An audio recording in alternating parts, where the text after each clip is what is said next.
Здравейте, приятели, на канал Царството на цветята и рубриката Моята работилничка.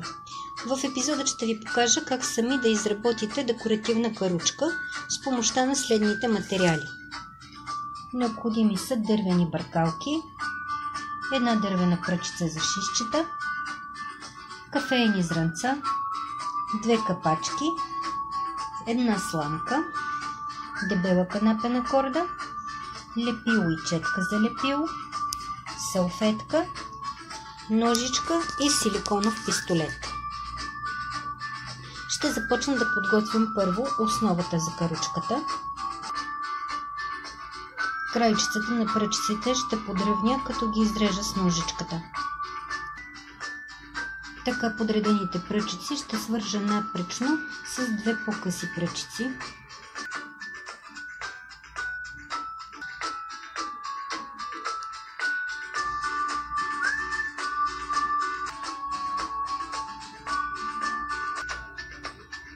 Две от страните на каручката ще изработя по този начин.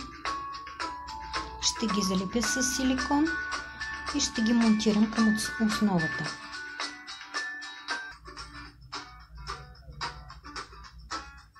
От тази страна също с пръчици ще свържа двете страни.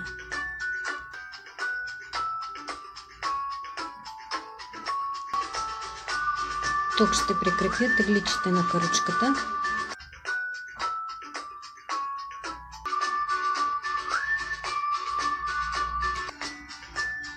Сламката ще я изрежа, през нея ще промуша дървената пръчица и отстрани ще залепя капачките, това ще бъдат колелата на каручката.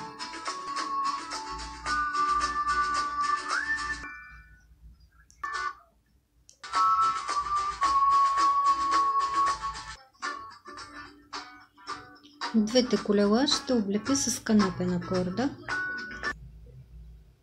Колелата са облепени и монтирани. Остават тук пръчиците да декорирам с салфетка и с кафеени зрънца.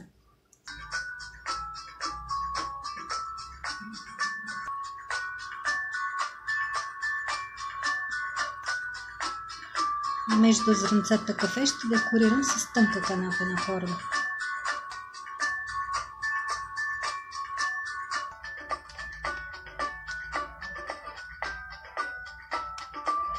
Абонирайте се безплатно за нашия видеоканал Царството на цветята. Така ще можете да следите и да получавате известия за всички нови епизоди, които публикуваме.